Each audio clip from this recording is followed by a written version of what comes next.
E aí, pessoal, tudo bem? Quem tá falando com vocês é o Juan de Souza novamente. E, primeiramente, queria agradecer todos os feedbacks positivos, né, dos últimos episódios, que tem sido muito legal, principalmente no YouTube, né? O número de pessoas visualizando, também dentro do próprio site, falando de coisas também, .com.br.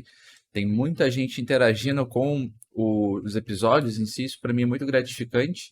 E eu espero que vocês estejam gostando, né, da dedicação que eu tô tendo aqui, até para manter o cronograma. Para quem não sabe, eu gravo geralmente os episódios no sábado e no domingo, né? Porque fica mais tranquilo, que dia de semana para mim é bem corrido. E sempre para garantir já o podcast para vocês nas terças e quintas no horário de 5 da tarde, né?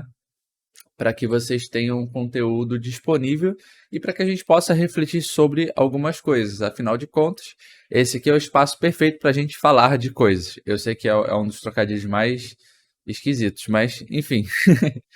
Bom, no episódio de hoje, gente, eu vou falar um pouco sobre, um pouquinho, né, sobre a questão da inflação e também da reduflação, que muitos brasileiros e muitas pessoas, até mesmo nos Estados Unidos, não percebem em determinados comportamentos. Bom, para quem não se lembra, obviamente, em 2020 a gente teve a pandemia, né, que fez com que os governos tivessem que imprimir dinheiro a rodo para poder momentaneamente ali conceder renda às pessoas, auxílios, nos Estados Unidos cheques, e, enfim, para que pudessem passar numa situação um pouco menos pior, vamos dizer assim, né, na ocasião em si. Acontece que isso teria um reflexo, né? Eu sempre, para pessoas próximas, amigos, família, namorado, enfim, pessoas próximas, eu sempre falei que isso lá na frente iria ter severos problemas, né? Assim como foi na crise de 29. E aí, antes que muitos falem, mas é diferente, na época o mundo não era tão globalizado e tudo mais, eu concordo. Só que hoje é pior, porque quando um país para, o mundo inteiro para, né? Então, a gente está vendo isso da questão da Ucrânia, né? A Rússia invadiu a Ucrânia e estamos vendo o reflexo que isso está gerando no mundo, né? O impacto ele é global, né?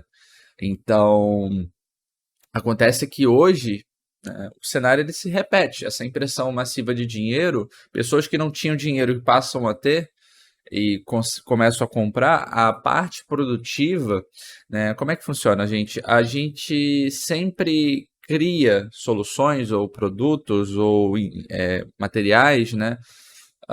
Que são os insumos e matéria-prima, de acordo com a demanda. É igual o petróleo. O petróleo você não provisiona e refina da noite para o dia. Tem todo um planejamento e as fábricas para expansão, né? Estão pedindo para a OPEP lá produzir mais petróleo. E eles disseram, olha, não tem como, estamos no limite, né? Vocês falaram que era para reduzir por conta da ECG e por conta das mudanças climáticas, não dá para produzir mais petróleo. Então, o mundo está vivenciando agora um problema gigante em relação a isso. Então, o que eu quero dizer é que não é só o Brasil que está passando por inflação. Você pega os Estados Unidos, já estão quase em 10%, o Brasil está em 12% e 40% nesse exato momento que eu gravo, no sábado. A Inglaterra também, mesmo problema, a Europa, então nem se fala. A diferença, pelo menos, é que no Brasil, se você coloca num CDB de banco, já corrige a inflação. Então a inflação ela está ali em 12,5%, vamos colocar aí. O investimento aí mais conservador possível, que é se você deixar no Nubank, por exemplo, ele já está corrigindo. O americano não tem essa questão, porque lá qualquer investimento, como se fosse o CDB, que é o Security Deposit deles lá, você vai sempre render menos, porque ainda está em 1%, 1%. Gente, 1% não é nada que eles corrigiram, sendo que o negócio lá está quase em 10%. Então, assim, é o mesmo que dizer que $100 já vale $90. Eu estou fazendo uma análise, obviamente, desproporcional, porque os $100 já não valia $100 já há bastante tempo, né? Desde a época que foi criada o dólar. Mas falando que deixou de ter essa valoração, né? Então as coisas ficaram $10 mais caro. Né? Isso só nesse ano, sem contar o ano passado e o ano retrasado. No ano retrasado não teve tanto problema, mas ano passado começou a ficar esquisito, a 6%, e esse ano já vai chegar a 10%. Tá? Então aí a gente já tem acumulado aí $16 ou 16% de perda de compra. Né? E aí, por conta disso, muitas empresas como a Apple, Samsung e tudo mais, elas acabam vendendo essa ideia, coincidência ou não, né? 2019 para 2020 que eles começaram a fazer essa questão de retirar o carregador para salvar o planeta. E, gente, não é para salvar o planeta. Pelo menos essa é a minha opinião, né? Existe uma coisa chamada reduflação, né? Que é além da inflação, que é você manter o mesmo preço e você reduz a qualidade ou a quantidade de produtos que estão sendo entregues, né? Já vou entrar em casos de alimentos e tudo mais, em especial no Brasil. Mas se é para salvar o planeta, por que, que o valor dos celulares nunca foram reajustados para baixo? Até mesmo nos Estados Unidos. Eles mantiveram o mesmo preço. E pior, agora vão aumentar ainda mais, por conta da inflação. Então, assim, e outra questão, não se esqueça, olha como é que vai salvar o planeta.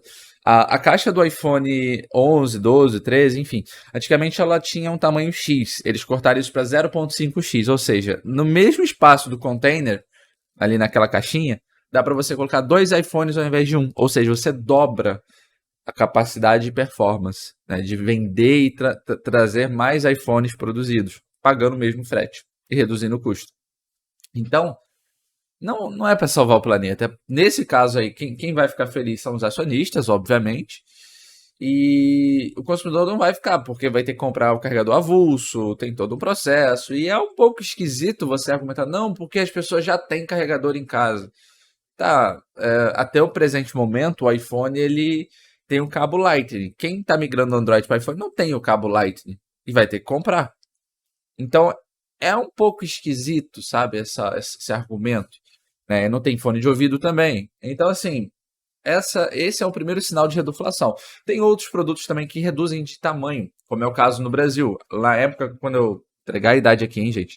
Tenho 22 anos. Na época, quando eu era criança, a caixa de bombom vinha em 500 gramas. Reduziram para 400 gramas, depois 350, agora tem 250 e já há boatos que vão reduzir para 200.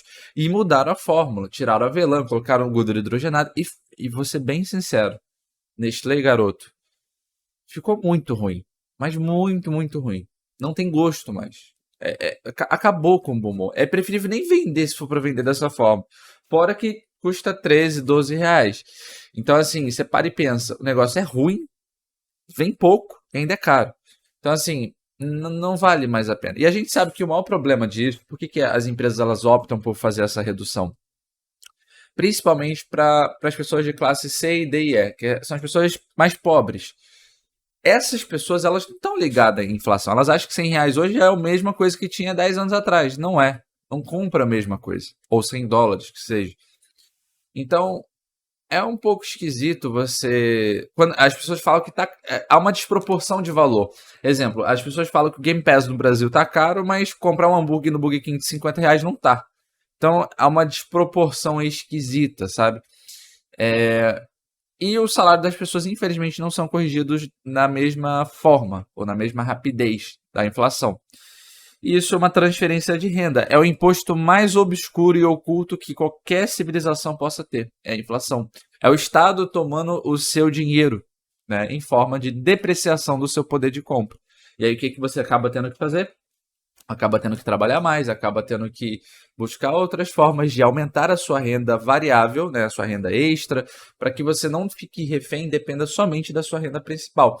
No meu caso, por exemplo, eu tenho várias rendas, né, de investimento, rendas de comissão, rendas diversas, né? Depois da pandemia, eu também tive que aprender ali, humildemente, a melhorar esse processo, porque foi um baque para todo mundo, né? Então, depender de uma renda só hoje em dia é muito perigoso, porque você acaba tendo, acaba se expondo a uma situação onde você não tem muito para onde correr caso aquela empresa demita você ou suspenda o contrato ou ocorra algum imprevisto que você não via no meio do caminho. Então, é importante sim a gente pensar em diversificar, sem sombra de dúvida, em especial no cenário que a gente está vivendo e vai vivenciar. Essa recessão econômica eu já previa desde 2018, 2019, porque naquela época eu me lembro muito bem que o PIB de países como a Alemanha e de países da América do Norte, como Canadá e Estados Unidos, já estavam capengas, não estava aquela coisa, né? Então eu já alertava, olha, vai ter uma recessão econômica, é uma boa diversificar e se preparar. O que a gente não sabia é que a pandemia ela iria empurrar isso de uma forma, né? É um nitro ali do Need for Speed, de uma forma monumental. E no 2020 em si, né, inclusive a gente ficou mais tempo em casa do que tudo, que a gente quase nem lembra de 2020, né? Acaba que a gente não percebeu isso. Mas a conta tá vindo agora com literalmente, né? Literal mesmo, com juros e correções monetárias, né? De fato. E aí o resultado disso é que na realidade americana, muitas empresas elas se alavancam no crédito absurdamente. O que quer dizer isso? Essas empresas elas pegam muito empréstimo, pegam muito crédito. Os investidores eles investem na empresa e ela capta esse dinheiro para investir nela, né? A questão é, lá os americanos eles têm mais aquela visão beyond. É diferente da cultura brasileira, que brasileiro quer as coisas para amanhã ou semana que vem. O americano quer as coisas para que 5, 10 anos, visando a longo prazo. Só que o problema, por que as empresas estão caindo 40%, 60%, 70% no caso da Netflix, inclusive tem já um episódio sobre só a Netflix aqui no canal, vocês podem conferir. A explicação é muito óbvia, né? Existe uma especulação long term, que é a longo prazo. E o mercado, o cenário macroeconômico mudando, isso afeta a valoração das empresas, o valuation. Então, as empresas perdem o seu valor, porque esse valor ele era condicionado a um cenário futuro de crescimento. Se o cenário externo muda, o cenário futuro também. E aí essas empresas elas são reprecificadas. E é o que está acontecendo no mundo inteiro. Não é que o Nubank está ruim, não. Acaba levando todo mundo, né? Todas as empresas, sem exceção. A Amazon só esse ano perdeu 30% de valor e a Apple mais de 15%. Só um termômetro aí, né? São empresas gigantescas. Então, assim, isso é preocupante e, inclusive, eu vou fazer uma menção aqui. Ele nem sabe que eu tô mencionando isso. Eu uso muito o LinkedIn, para quem não está familiarizado com a plataforma, eu uso de fato muito o LinkedIn. O João Gabriel Santos, ele é engenheiro, né, e desenvolvedor profissional também. Ele criou um site chamado layoffbrasil.com. Lembrando que isso aqui não é sponsor, isso aqui eu só estou mencionando mesmo. É um site muito legal, onde vocês conseguem ver as empresas que fizeram layoff, né, ou seja, cancelaram o contrato e tudo mais. E ali fica tudo listado corretamente, né? Quantas vagas, ou melhor, quantos profissionais foram demitidos, né? E desses profissionais que foram desligados, né, mostra também os setores. E aí você tem uma lista com esses profissionais. E você pode contratar, caso você seja um empresário ou conheça alguém que esteja disponível contratando, você pode contratar esses profissionais, né, e dar uma oportunidade para eles. Mas esse site, por exemplo, layoffsbrasil.com, vou deixar o link aqui na descrição e o link também no site falando de coisas.com.br para que vocês possam conferir. Eu descobri esse site na timeline, né? O João Gabriel ele postou e aí eu, né, compartilhei ele no LinkedIn, achei a proposta muito legal, né? Ele já saiu na capa da Veja, enfim, deu várias entrevistas. Inclusive, João, se você estiver ouvindo esse episódio, que é provável, que eu vou marcar você lá, inclusive, fica aí o convite para participar de um episódio aqui com a gente, tá? Caso você queira comentar um pouquinho mais sobre, fica aí o convite para a gente debater um pouquinho. Mas só voltando, pessoal. Então, assim, tá tendo muitas empresas que estão desligando os profissionais, porque essas empresas, muitas delas, elas estavam alavancadas, ou seja, elas estavam já querendo acelerar 90 graus, sabe, para cima. E o cenário mudando, fica mais arriscado de você fazer esse movimento. Então é mais seguro você manter o break-even, né, o ponto de equilíbrio, e entender melhor o cenário. Então muitas pessoas, enfim, eu também me incluo na minha empresa, mas muitas pessoas estão buscando fazer o quê? Reduzir custos operacionais, né? Reduzir ali a gordura adicional, vamos dizer assim, parafraseando, para otimizar e passar por essa crise, para que a empresa não quebre, né? Então, tem esse lado triste, que realmente é muito triste, que inúmeros profissionais de vários setores, aqui, tem empresas da Loft, Quinto Andar, Olish, Vtex, Mercado Bitcoin, Orama Investimentos, Afterverse, Empírico, enfim, várias empresas aqui. E lembrando, essas empresas que eu estou mencionando, elas não são culpadas pelo que está acontecendo, obviamente. Elas acabam não tendo muita saída e elas precisam buscar uma solução momentânea, né? No futuro, o cenário mudando, como já aconteceu isso em 2008 e outras recessões também no passado, as empresas voltaram a contratar novamente. E às vezes até o mesmo profissional pesquisava para ver se ele estava disponível no mercado e tudo mais. Então tem essa questão, sabe? A gente tem esse cenário sim, onde as pessoas infelizmente estão sendo desligadas. Contratações são mais complicadas nesse momento, então é um momento muito triste que até pessoas qualificadas estão tendo esse tipo de problema. E as pessoas mais autônomas, ou seja, as pessoas que têm o seu próprio negócio, ou, né, enfim, vão buscar projetos, avulsos e tudo mais, são as que estão ganhando mais mercado, né, porque justamente elas conseguem, né, se encaixar ali de alguma forma a encontrar seus melhores projetos.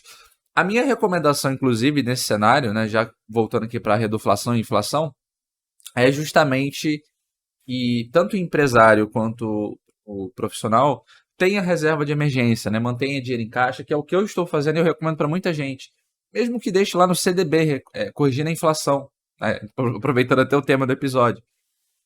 Mas tenha uma reserva, não fique sem reserva, porque se acontece algum imprevisto, você vai ser surpreendido e da pior forma possível, sabe? Então eu recomendo sim ter cautela e, obviamente, olhar nesse sentido, né? Olhar desse lado para que você não seja pego por essa maré, essa enxurrada, né, de cenários ruins que possam estar ocorrendo aí ao redor do mundo, né? E estão ocorrendo.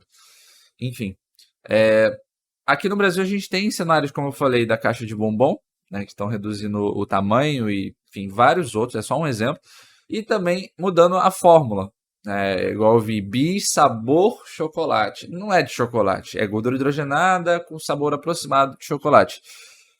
Barra de chocolate que tinha 100 gramas reduzindo para 90 gramas. E isso tem acontecido bastante. Até House, gente, bala House. Reduziu o tamanho, ficou um negócio ridículo agora. E para manter o mesmo preço ou para tentar manter o negócio mais competitivo. Eu vou deixar o link também de um post que eu escrevi em novembro do ano passado no meu blog pessoal. O título é Como a inflação está reduzindo seu poder de compra, a cada dia você está ficando pobre. E ali o detalhe é exatamente a paçoquita, né? Teve redução de preço, teve pacote de arroz que reduziram também, né? Não é mais a mesma quantidade, reduziram até o saco de açúcar, né? Que tinha 1 quilo, agora tem 800 gramas. Enfim, eu vou deixar o link aqui na descrição para que vocês possam conferir melhor. Mas é um cenário bem triste, né, o que está acontecendo, e isso era previsível que isso iria acontecer em algum momento, né, isso só está sendo intensificado. Eu novamente vou deixar aqui o link na descrição do site Layoffs Brasil, que eu achei bem interessante, porque ali você consegue encontrar esses profissionais, entrar em contato com eles, tem uma lista, né, tá sendo adicionado, e através dessa lista você vai conseguir, se você estiver procurando, obviamente, conversar com esses profissionais, né? Falar com eles e de repente você consegue indicar para alguma oportunidade futura, né? Então eu acho super válido. Mas e você, pessoal? O que vocês acham a respeito? Eu espero que vocês tenham gostado, né? É um momento bastante complicado. Eu tentei resumir aqui um pouquinho o que é a reduflação, o que isso tem impacto principalmente na parte de impressão de dinheiro que ocorreu lá atrás, e isso está reprecificando tudo. Não estou dizendo que é um cenário apocalíptico, mas não é um cenário favorável, isso é fato, né? E o mais importante não é você se desesperar, o intuito aqui não é esse, né? O intuito é você tentar buscar alternativas, né? Diversificar a renda, não depender de uma coisa só, ter reserva de emergência, fundos, né, que complementem ali a sua renda. Não fique refém, dependente de uma coisa só, porque isso é altamente arriscado e você acaba se complicando mais à frente. Então eu recomendo ter bastante cautela nesse sentido, tá bom? Espero que vocês tenham gostado, gente. Vejo vocês na próxima e um forte abraço. Tchau, tchau.